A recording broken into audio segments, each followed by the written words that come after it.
2023 నుండి 2024 సంవత్సరానికి తెలంగాణ బడ్జెట్.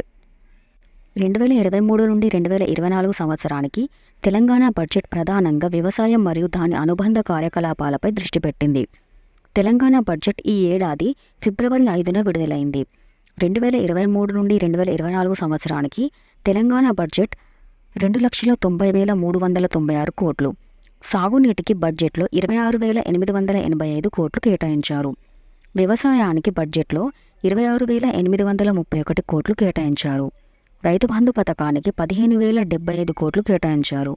తెలంగాణ ప్రభుత్వం 2023 నుండి 2024 సంవత్సరానికి రుణమాఫీగా దాదాపు 6,385 కోట్లు కేటాయించింది.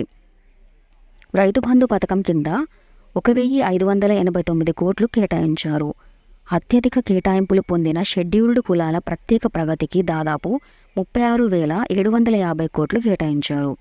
బీసీ వర్గాలకు 6,229 కోట్లు కేటాయించారు. దళితుల బంధు కోసం దాదాపు 17,700 కోట్లు కేటాయించారు.